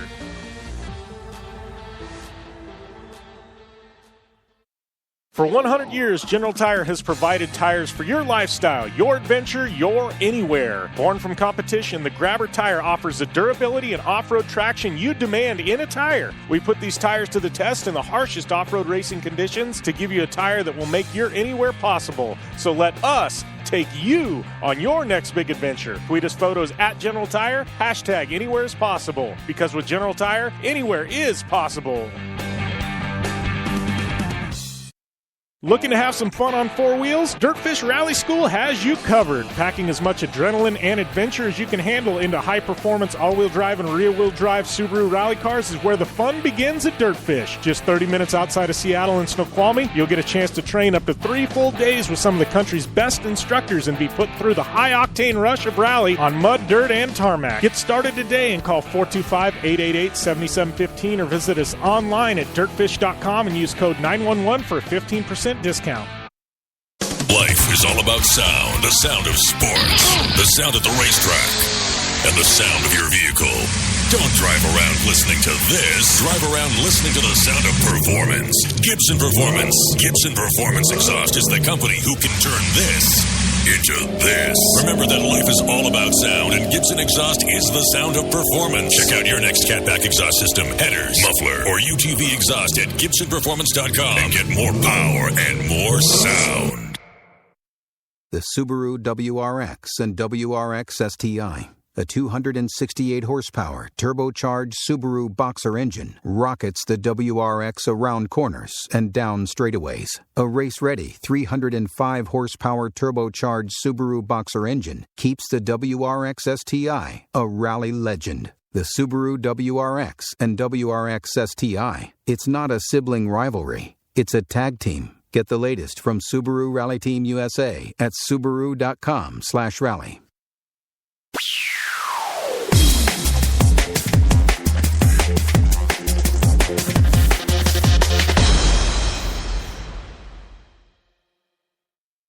Welcome back to the Down and Dirty Radio Show, powered by Polaris RZR. Jim Beaver, Amy Houde hanging out here, and I'd like to welcome my next guest to the line, all the way from Australia, your 2016 Dakar champion, Toby Price. How's everything going, Toby? Yeah, all going well. Thanks for having us on. It's exciting time. Yeah, for sure, man. I know, ever since you won Dakar, Amy and I have been talking, we need to get Toby on. We need to get Toby on. And it's got to have been, almost a whirlwind for you. I mean, it's, your second Dakar? Last time you took third. This time you took first. I mean, talk about just a huge accomplishment. Yeah, that's it. It's been a bit of a whirlwind of a trip. And, to come away with the win at Dakar is came fairly quickly. And I'd set myself out a bit of a 5-year plan to try and win the race. But done it on our second attempt, and we're podium both times, so we're really stoked. And but yeah, just since Dakar this year, I've been on the road travelling, and all around the world, seeing sponsors and been to the States and Austria and everywhere. So it's been a good time. Yeah, well, and I think a lot of guys such as yourself. I mean, I know Red Bull athletes in particular. They're here in the U.S. and some of them just compete here. And Dakar is such a global scale. I mean, I know there's Red Bull offices all over the world, but for a guy like you, I mean, it's had to have been pretty cool to get the global experience. I know as soon as you were done, I think you spent some time in Santa Monica, and you've you had some opportunities all over the world with Red Bull. Yeah, that's it. Since the race has been finished, it's been like a lot of trips afterwards. So, like I say, I flew into the States and hung out there and went to Anaheim too to watch the Supercross, and that was the first time there. And, seeing sponsors while I was there, flew home for like 2 nights, and then I was back off on a plane over to Austria to see Red Bull at the main head office. And, the bosses wanted to see us there and congratulate me on the win at Dakar. And then, hung out at KTM. And then been back home, and it's just been another whirlwind of a trip as well. So it's been on the road doing stadium super trucks a couple of weeks back at Crystal 500 here in Adelaide. And then we've just been doing some events along the way and went to the Formula 1 on the weekend. So it's been busy times, but it's been, just trying to do what we can and keep fit for the bike.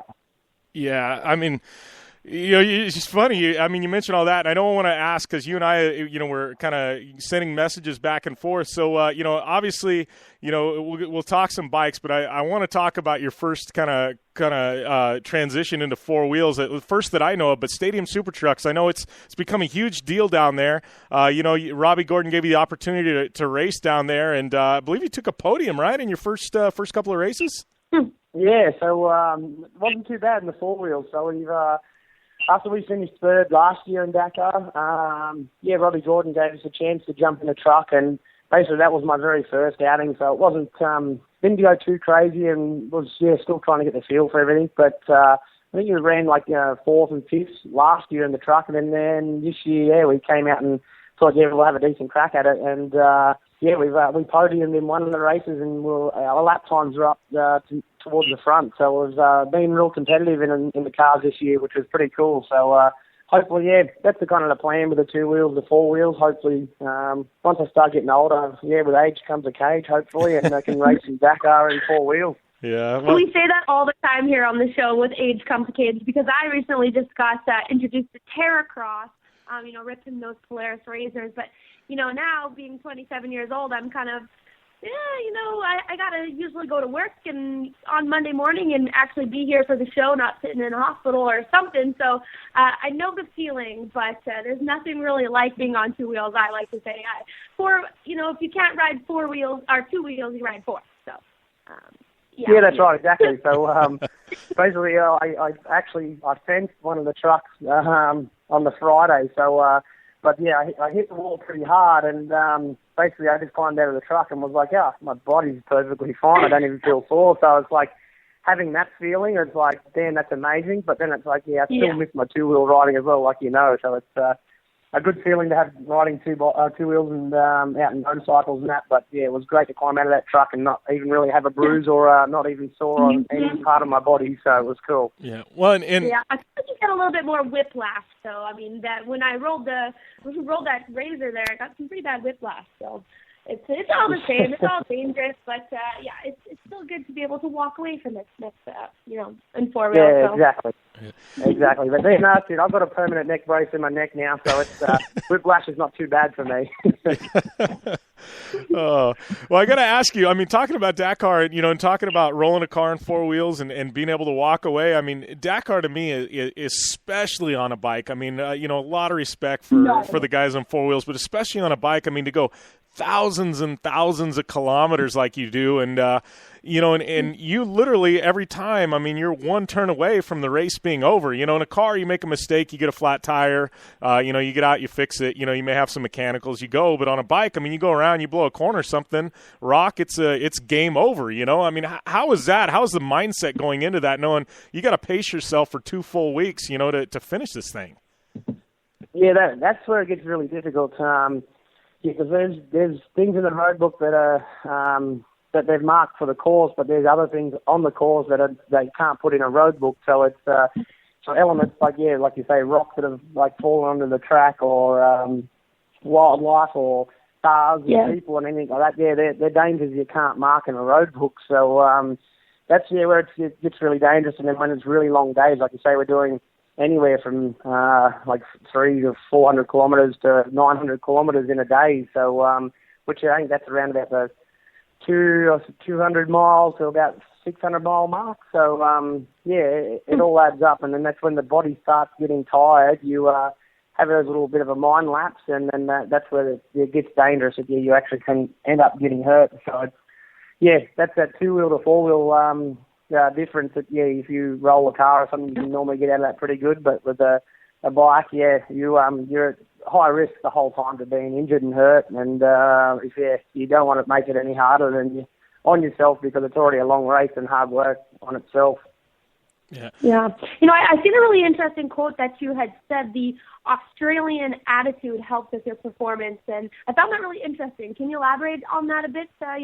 Your thoughts behind that? Pretty much all around the world, Aussies are pretty much renowned as being as a laid-back attitude and easygoing and not very high-strung. So, for me, basically, the more fun I'm having at an event, I'm pretty sure it's like that with a lot of people too. The more fun they're having at an event, the better they'll drive or ride. And basically, I don't let too much kind of faze me if it's we have problems for the day. It's just like, you can't get yourself hung up on that problem and worry about it for the rest of the day, because it's already happened. It's out of your control now. So it's just move forward, get on to the next day, and look forward to trying to make that time back up in the next few days coming up. So it's for sure. It's just I don't know, just the way I kind of approach racing a bit. I'm definitely competitive and very serious to my racing, but I like to enjoy it and have fun too. So that's why we all started racing motorsports and doing things like that. It's just for the fun of it. Yeah. Well, I love that. I kind of find this similar thing with, being Canadian. Everyone says that we're kind of laid back, we just play hockey and drink beer. But, with motorsports, we're always just about having a good time and going to the races with your family and, enjoying it. And I kind of try to bring that attitude to the races wherever I go, wherever around the world. And they always say they love Canadians, and I always hear that they love Australians too. But you guys aren't always that laid back. I hear you guys get pretty wild and crazy. That's the Australian way. Yeah, no, there's definitely a few wild Aussies over here, that's for sure. So it's, you definitely don't. They're definitely not all calm and laid back over here. But we definitely like to enjoy it and have some good times. Yeah, I got to ask you. I mean, you're an Aussie, and I literally, I don't know if I've ever met an Aussie yet that doesn't enjoy the ocean. I mean, you surf a lot and spend a lot of time in the ocean? I'm about probably 20 minutes from the beach, but I like to get over on the beach and go swimming and whatnot. And I try to surf, but I'm actually probably more like shark bait out there than for anybody else. So I probably wouldn't escape or get away from them too far. So I think the surfers like having me out there because I'm just going to sit there and wait till it attacks me pretty much. But so like, I love the beach and love any water sports stuff. I love wakeboarding and things like that. So we definitely try and mix it up a little bit and throw a lot of stuff in our program to take it away. So it's not just all motorcycle stuff, but motorcycle racing is what pays the bills, and we enjoy doing that and having fun while we can. We only get a small window at it. All right. Yeah. Well, we got to take a short commercial break right now. When we come back, we definitely have Toby Price dialed in for some more interview after this here on the Down and Dirty Radio Show, powered by Polaris RZR. I'm Polaris rider Jim Beaver. I race trophy trucks professionally, host a Down and Dirty radio show, and also travel the country announcing motorsports events. I've seen it all, and trust me, I've done most of it, so when it comes time to relax on the weekend, nothing is better than taking time with my family in our RZR vehicles. They've got the reliability I need to just pick up and go explore the desert, dunes, or trail, and have the capability to attack even the harshest terrain. If you're looking for some of the most reliable and safest, and hands down most capable off-road machines in the world, look no further than Polaris and their award-winning lineup of RZR vehicles. Whether you want your daughter to experience off-road driving for the first time in a RZR 170 like me, take the entire family out in a RZR XP4 1000 on the weekend, or shred the desert and dunes in the all-new RZR XP 1000 Fox Edition, Polaris has you handled. Take my advice and join me and some of the best drivers in the world by driving a Polaris RZR. Check out the full Polaris RZR lineup at Polaris.com or follow them on Facebook, Instagram, and Twitter at Polaris RZR. Are you looking for a place to push yourself behind the wheel and see how your driving skills stack up? DirtFish Rally School is that place. Located on 315 acres of pristine automotive playground at the foot of the Cascade Mountains in Snoqualmie, Washington, right outside of Seattle, DirtFish Rally School is a one-of-a-kind place where everyone from first-time drivers to seasoned professionals like Bucky Lassick and Antoine Lestage can push themselves to their limit. Whether driving the high-performance rally-prepped all-wheel drive Subaru Impreza STI is what you're looking for, or you'd rather hang it all out in the rear-wheel drive Subaru BRZs, DirtFish Rally School has something for everyone. Classes are available from 2 hours to 3 full days and feature instructors with over 150 years of combined racing experience. Whether you're looking to become the best and get an edge on the competition, or just looking to freshen your skills behind the wheel, DirtFish Rally School is the place to go. For more information on registering for classes, visit DirtFish on the web at dirtfish.com, or to check out the latest happenings from DirtFish, follow them on Facebook, Instagram, and Twitter at DirtFish Rally. MTX Audio is the leader in sound. Whether you're looking for high-quality, all-weather motorsports audio products like soundbars, amplifiers, and speakers that will work on any UTV or motorcycle, need to dial in your car or home with high-performance audio solutions, or are looking for a new portable speaker or set of headphones, MTX Audio has what you need to get your project sounding as good as it looks. MTX Audio is a family-owned American manufacturer who has been in business for over 40 years. Check out the full line of products at mtx.com. Since 1970, KC Highlights has been designing and manufacturing performance lighting for off-road and motorsports, beginning with the legendary Daylighter up until today's revolutionary Flex, Pod, and Pro 6 lighting systems. KC Highlights offers a full line of halogen, HID, and LED lighting solutions for your off-road vehicle. Looking for the best quality lighting? Looking for the brand champions choose? You're looking for KC Highlights. Find out more information at kchighlights.com or follow them on Facebook, Instagram, and Twitter at KC Highlights.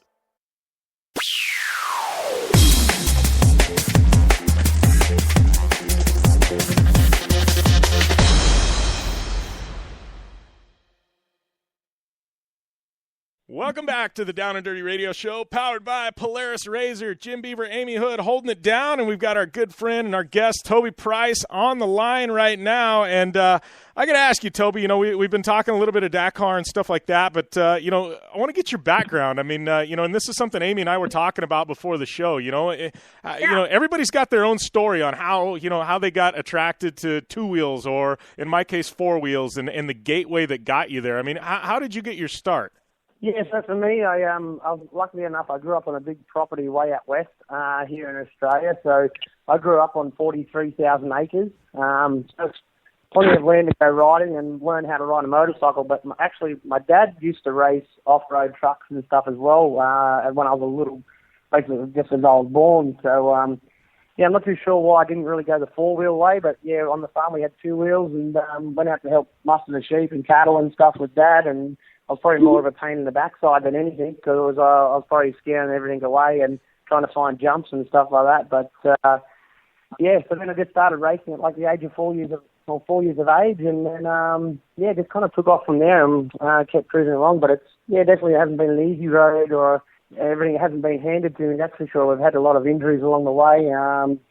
So I'm 28 with 27 broken bones, so... the body's definitely feeling like it's a little bit secondhand, and but we're just trying our best to stay on two wheels. And the biggest one I had was back in 2013 when I broke 3 vertebrae in my neck, and to try and come back from that injury, and now I've got 8 screws and 3 rods in my neck. That was pretty close times to be hanging the helmet up, and but I'm kind of glad I didn't now, because 3.5 years later, or 4 years later, we're now. Winner of the Dakar Rally, so it's been a pretty bit of a crazy road.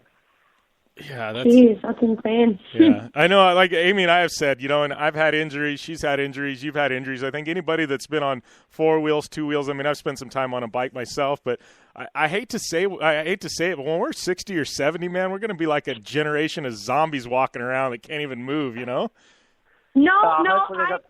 say that. My dad is 60 years old, and he's raced for about 50 years, so since he was 8 or 10, I think he got a start, but he's going to race the over 60 World Motocross Championship this year. The guy is like Robo-Dad, and he always says, he's never going to slow down, because if he does, he's just going to stop. So he's a roofer, he has a gnarly day job, and he races every weekend and rides. The guy just keeps going, and it gives me hope that I might not be a walking zombie by the time I'm 60. But I mean, if he can do it, I think we can. So don't. For sure, I think. Yeah, that's right. I think by then too, doctors will have some pretty good technology to kind of keep us going and fight into life. But Jim, as you know, mate, I think we're going to. It doesn't matter at the end of the day, even if we were in that state, I think we're still going to be racing the mobility scooters around, mate. So we're never going to stop having that competitive edge in us. We're going to be trying to take each other out the mobility scooters and have a lot of fun still. So it's the way it is. We've just got it in our blood, and we want to keep going. Yeah, have you ever seen that old the old NASCAR movie Days of Thunder with Tom Cruise, and they're in the hospital with the wheelchairs, and they're racing each other in the hospital and banging into each other, and both of them got IVs dragging behind them and everything? I'm like, that's totally fits into this conversation. Exactly, that's totally going to be us. So, but no, that's it. We're going to keep going until we can, that's for sure. Yeah, for sure. My wheelchair will have a knock button on it. Yeah. Well, they got all kinds of new stuff. I know I saw you post up a picture, I think it was right after Dakar. I think it was at Red Bull HQ, but they've got this cryogenic freezer that you walked in, and it's almost it looks like a shower stall, but doesn't it blow this subarctic, I don't know, mist onto you or something? Yes. Yep. No, that's basically it's kind of like a fancier version of an ice bath. So it's just to try and recover the body and the muscles as quickly as possible. So it kind of it's meant to freeze the top layer of your skin, and basically it makes all your blood flow kind of go all to the your central of your body to try and keep all your core and everything warm. And then once you climb out of that thing and then step back up to room temperature and back to your normal body temperature, basically releases the blood back into your arms and legs, and it feels like, I don't know, you just got a bit of a reset button hit on you, and you just start to feel a little bit fresh again. So it's definitely no 100% cure and fix to it, but it's definitely a step in the right way to help and get you back into shape and ready for what you've got next coming up. So it's pretty cool technology. Yeah. Well, and this is something listening to Amy, because she trains a lot for motocross, and and I'm lucky in four wheels. I mean, I do some jogging and a lot of stuff on a bicycle, but I don't spend a hardcore amount of time in the gym. It's something like Dakar. I mean, how do you train for that? I mean, it's not like you're training for a 20-lap moto or something like that. I mean, how do you train for a 2-week marathon?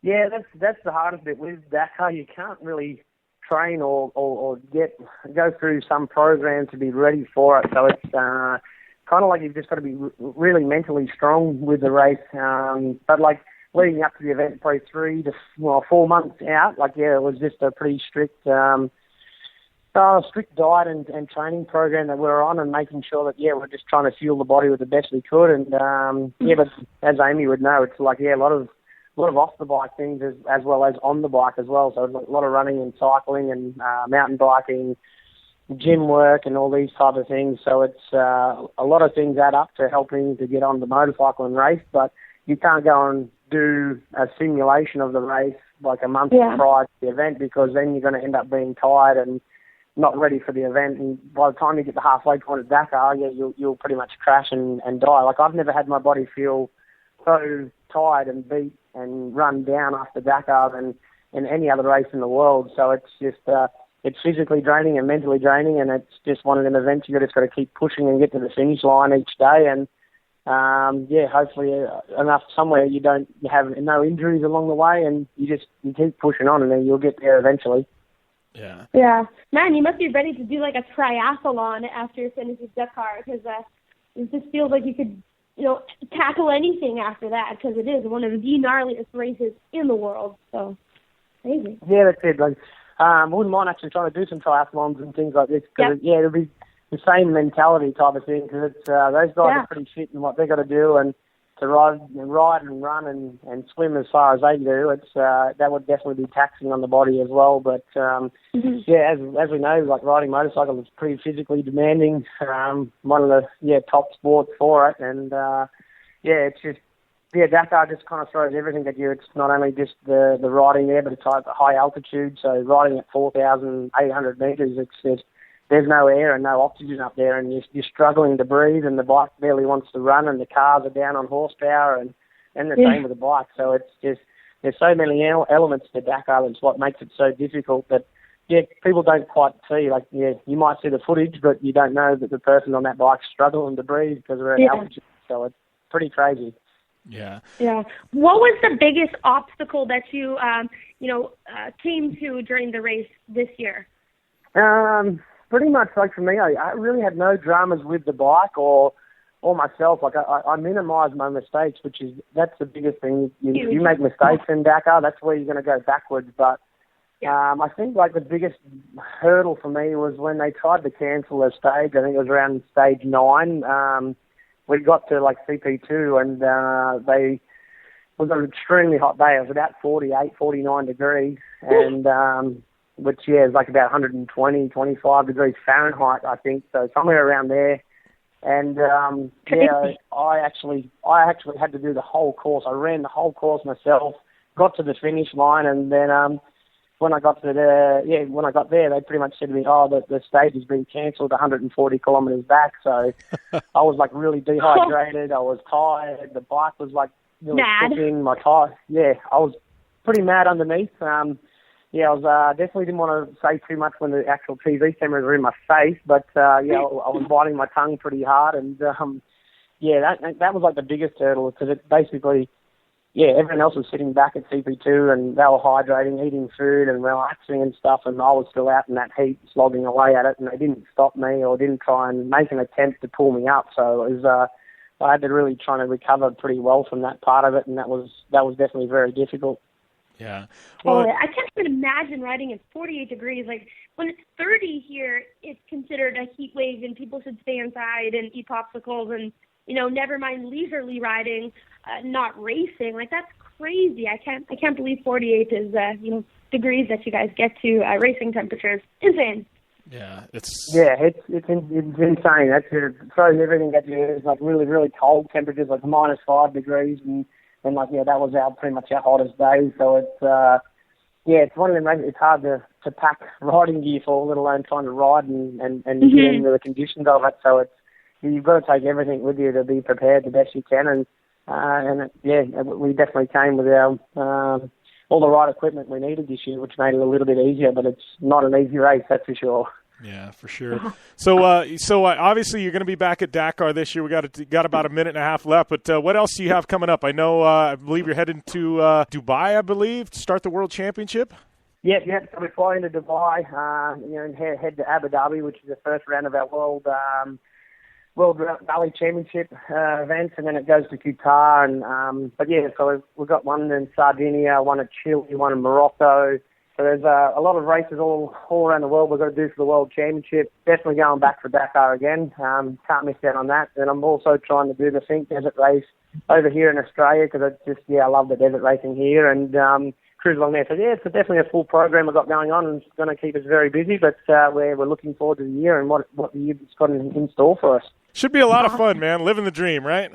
Living the dream, indeed. That's it. So we're doing it while we can, because that's like I say, there's only a short window you get to live that dream, and we'll grab it with both hands and we'll try our best. So hopefully, we can go back with this number one board in our bike and try and back it up and keep it on my back. So we'll see how we go. It's going to be interesting times, but we're definitely not going to make it easy for the guys. We'll do what we can to try and keep it in our corner.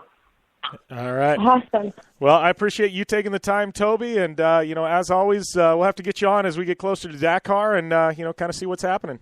Awesome, Jim. Matey, thank you very much for having us on, and we'll definitely keep in touch and have another chat along the way. It's been unreal. All right. Awesome. Yeah, man, and good luck to you. Yeah, you too. Thank you very much. Cheers. And we'll be back here on the Down and Dirty Radio Show, powered by Polaris RZR, after this commercial break. Hey, I'm RJ Anderson, factory Polaris driver, and I drive Polaris because it's the most capable, race-ready off-road vehicle on the market. When RJ Anderson wanted to set a world record for the longest UTV jump in history, not once but twice, what company did he trust? Polaris and their championship-winning RZR XP1000. RJ is a UTV champion behind the wheel of Polaris vehicles, and he exclusively trusts the Polaris RZRs to bring him race wins and championships against some of the toughest off-road racers in the world. The same Polaris RZRs RJ has won championships in, set world records in, and conquered the Wall of Death in XP1K2 are available to you at your local Polaris dealer. Take the advice of world record holder RJ Anderson and visit Polaris on the web at Polaris.com to see the full lineup of Polaris RZR vehicles, or follow them on Facebook, Instagram, and Twitter at Polaris RZR. The Subaru WRX and WRX STI. A 268 horsepower turbocharged Subaru Boxer engine rockets the WRX around corners and down straightaways. A race-ready 305 horsepower turbocharged Subaru Boxer engine keeps the WRX STI a rally legend. The Subaru WRX and WRX STI. It's not a sibling rivalry. It's a tag team. Get the latest from Subaru Rally Team USA at Subaru.com/rally. MTX Audio is the leader in sound. Whether you're looking for high-quality, all-weather motorsports audio products like soundbars, amplifiers, and speakers that will work on any UTV or motorcycle, need to dial in your car or home with high-performance audio solutions, or are looking for a new portable speaker or set of headphones, MTX Audio has what you need to get your project sounding as good as it looks. MTX Audio is a family-owned American manufacturer who has been in business for over 40 years. Check out the full line of products at MTX.com. Since 1970, KC Highlights has been designing and manufacturing performance lighting for off-road and motorsports, beginning with the legendary Daylighter up until today's revolutionary Flex, Pod, and Pro 6 lighting systems. KC Highlights offers a full line of halogen, HID, and LED lighting solutions for your off-road vehicle. Looking for the best quality lighting? Looking for the brand champions choose? You're looking for KC Highlights. Find out more information at kchighlights.com or follow them on Facebook, Instagram, and Twitter at KC Highlights. Come to the island and rip it up this summer. Wakeboard Island. It's a skate park on water at Blue Water Resort and Casino. Check out the 2-tower cable system that pulls you and your board over the water. No boats to watch out for. No fumes. Wakeboard Island is open to all skill levels with an open center section for beginners and for trick riders, a double side kicker in a 60-foot flat box. Wakeboard Island, the best ride this side of the Rockies. Adjacent to the River's Edge Cantina at Blue Water Resort and Casino on the Colorado River in Parker, Arizona.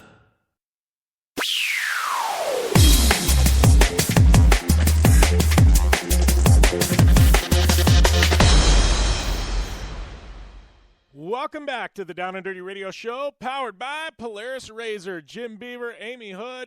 Just getting done with Toby Price. Just a little Dakar champion sprinkled into your week. But, oh, man, Toby, what a good guy, Amy. He's just, I got a lot of respect for him on a bike, but he sounds like just a humble, just a fun guy to be around.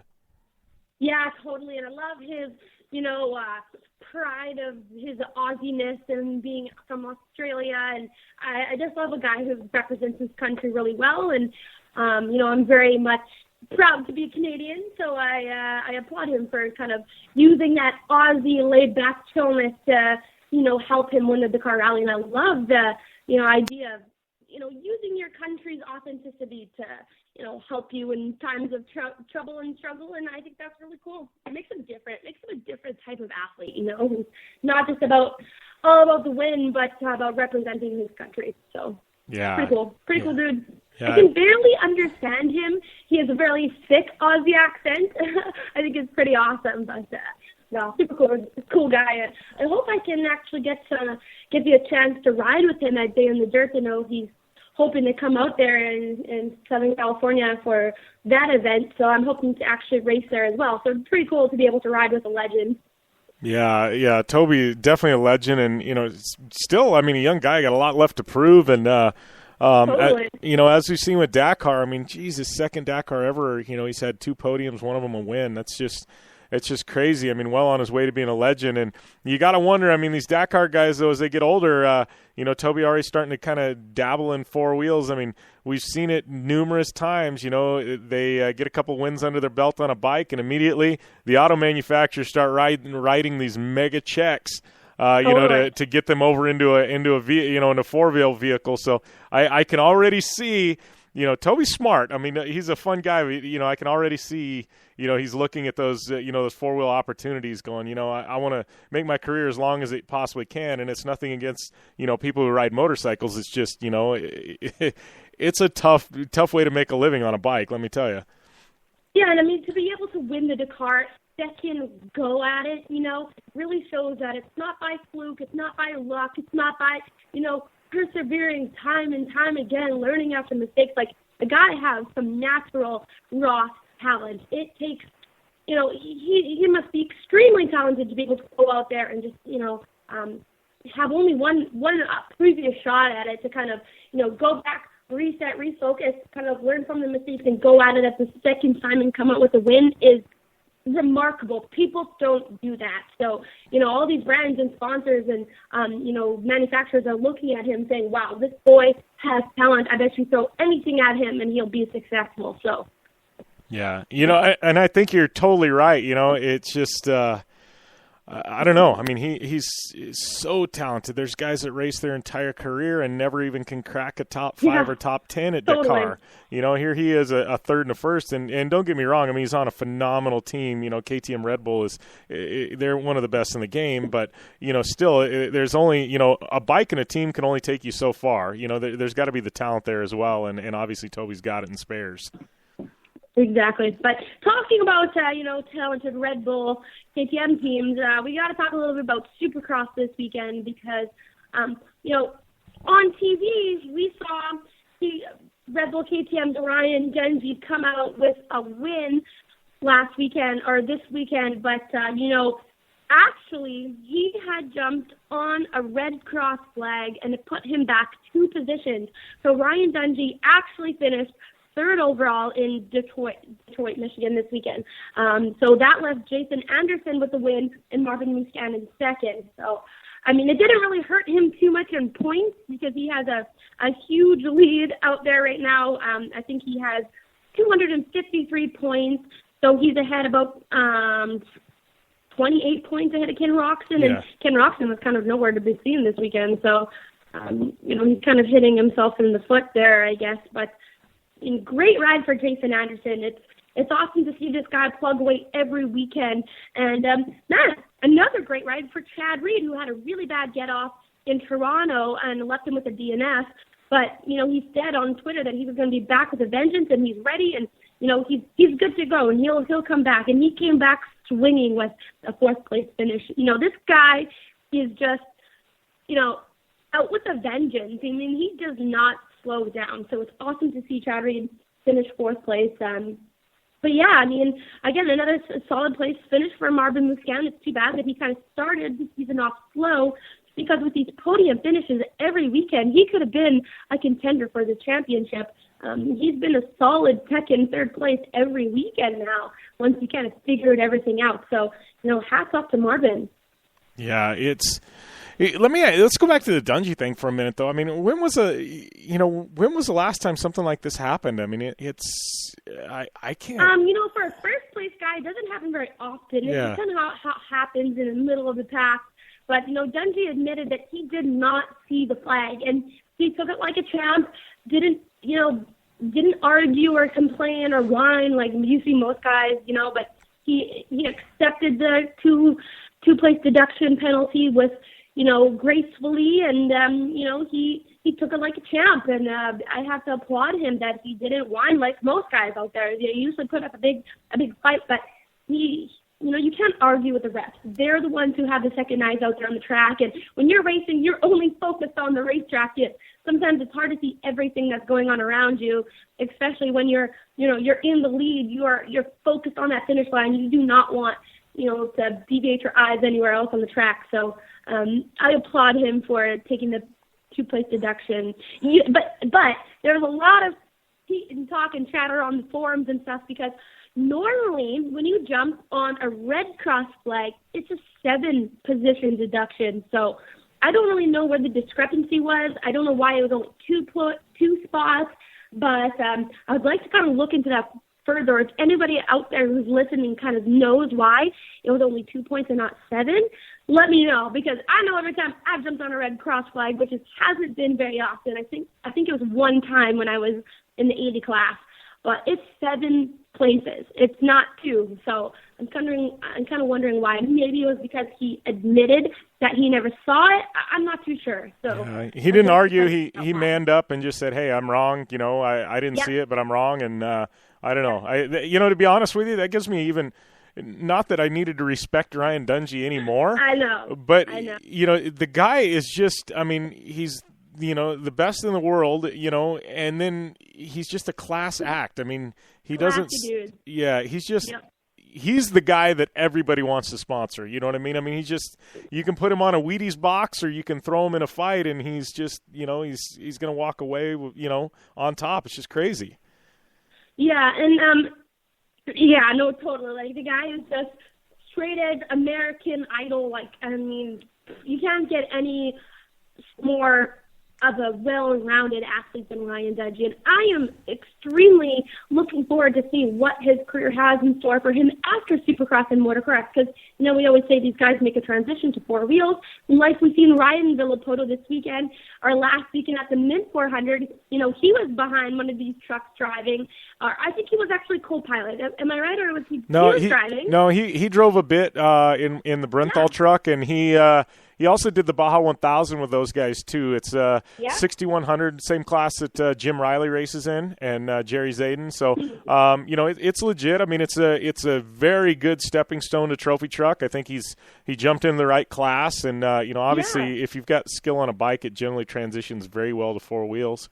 Ryan Dungey is young, so I think that he's going to be kind of dabbling into a lot of different things. I know he does a lot with road biking, so maybe we see him do something like a Tour de France or triathlons or marathons. He's really big into road biking and, and a lot of the fitness stuff. But I think being that he is such a young athlete and he's, been at the Supercross and Motocross for such a long time, that maybe he would transition out at an earlier age than most people, like say Chad Reeds or some of those older guys, but like Villapoto, who started really young, was extremely successful at a really young age, went in, won a bunch of championships, went out to try something new. I think we'll see that with Ryan Dungey once, his time comes and he wants to move on, that, he would try these other things, because, I feel like he's that guy with a need for speed and that he would never fully be able to hang up his boots, and he has such huge support from his fans and from the manufacturers that they would want to see him, in some type of other sport.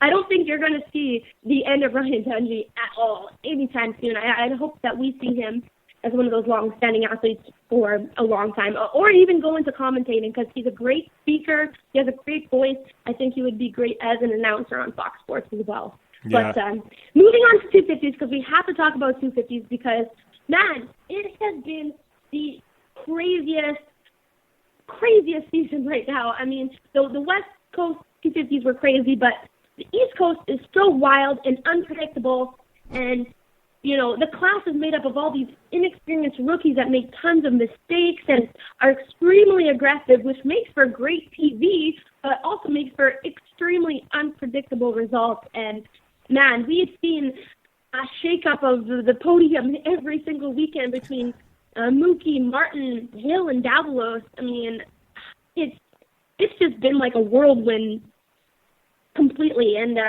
if we kind of break down each rider a little bit, Hill came off in the season, he started in his first race, he finished 5th from being at the back of the pack, and he won a couple races, but, Detroit left him with a huge crash and a concussion, which left him with a DNF, and, he came back again, and, it's kind of out with a vengeance. But Martin, the guy who everyone betted their money on, Jeremy Martin, to clean up the series, has been so hot and cold, on and off every single weekend. And, this weekend was kind of his off weekend again. He had a bad crash right off the start in the beginning and crashed again. The guy gets in his head a little bit and can't seem to bounce back if he makes a mistake. But we've kind of seen that consistently with his Supercross performance. But we almost see a completely different Jeremy Martin in outdoors, where he's dominant, untouchable, just on fire every weekend. But Supercross, I think he just needs to, shake those nerves and the cobwebs off, but he struggles a little bit. But Malcolm Stewart, same kind of thing. Like, the guy just can't seem to get off the ground. He has a crash almost every weekend. But a great finish overall, finishing first this weekend in Detroit. He seemed to kind of figure it out this weekend, but, he's been plagued with these little errors and mistakes that kind of left him not claiming that top of the podium every weekend like he could be.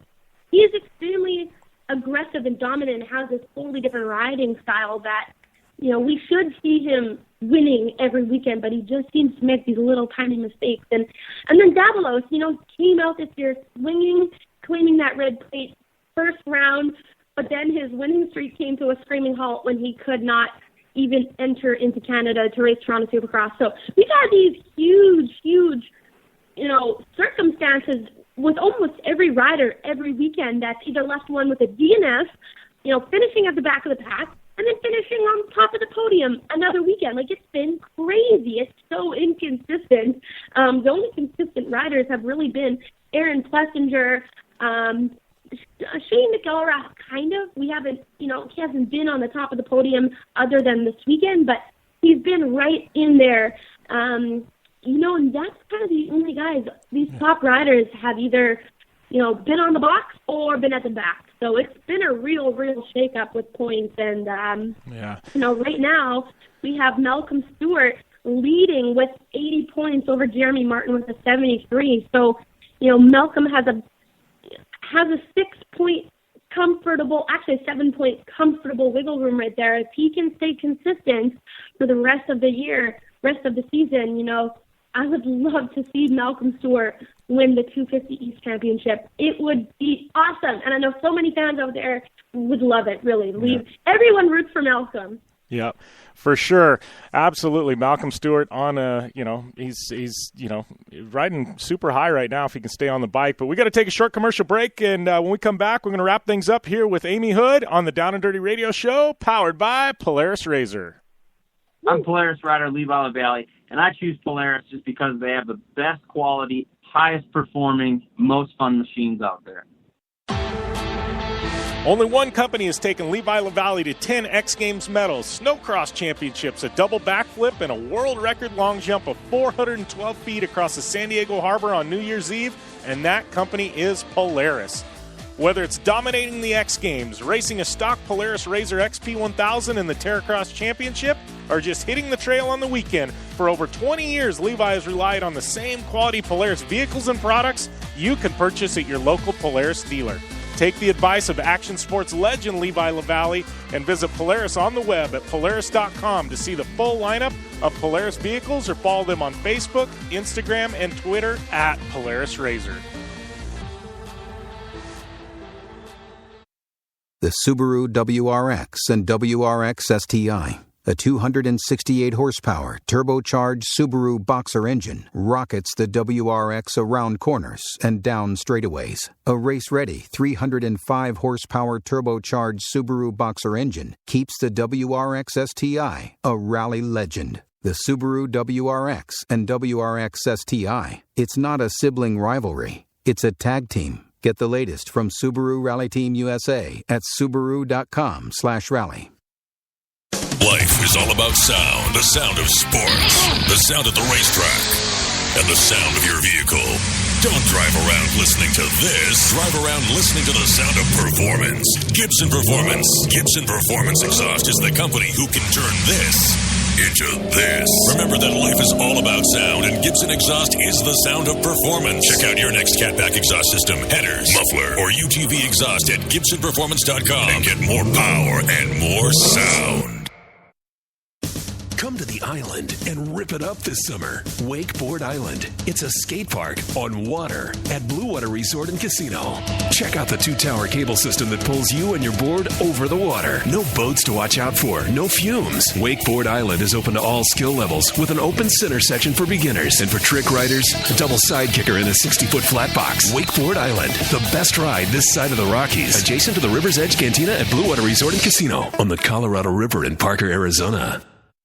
For 100 years, General Tire has provided tires for your lifestyle, your adventure, your anywhere. Born from competition, the Grabber tire offers the durability and off-road traction you demand in a tire. We put these tires to the test in the harshest off-road racing conditions to give you a tire that will make your anywhere possible. So let us take you on your next big adventure. Tweet us photos at General Tire, hashtag anywhere is possible. Because with General Tire, anywhere is possible.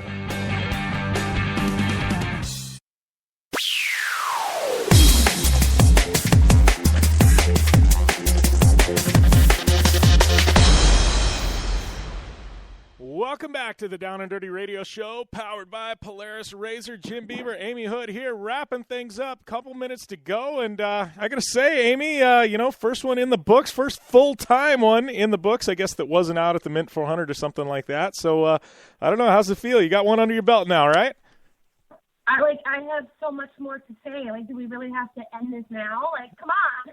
I know that. It was awesome, but I thought it was going to be a lot harder than it really was. I thought I wasn't going to have enough to say, but I have more to say. So, I'm excited. I'm looking forward to next weekend.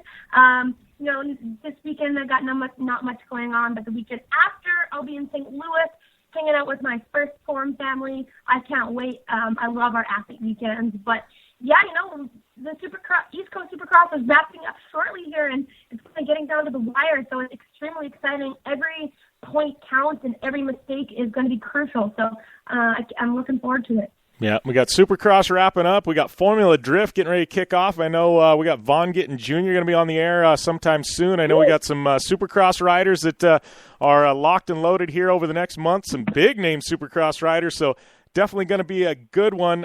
Be sure and follow myself at JimBeaver15 on Instagram and Twitter.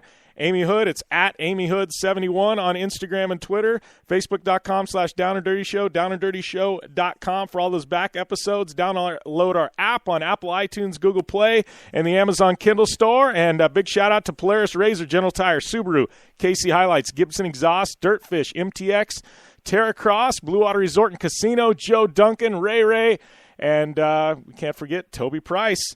Man, it's I don't know, good day to do radio. I know you and I have talked about maybe doing a second show or some side project or something. I'm like you. I got a lot to say. We need some more time here. I know, definitely. And it always comes down to, like, you're wondering if you have enough to say, and then once you start talking, you can just go forever. And it really helps that we have some amazing guests with, awesome stories and are great to talk to and, really add a lot to it as well. So I can't thank our guests enough. And, our listeners for tuning in every week. And, you guys are fantastic. I love you all. Yep, that's for sure. And we will see you guys next week here on the Down and Dirty Radio Show, powered by Polaris Razor. For Amy Houde, this is Jim Beaver. See you next time.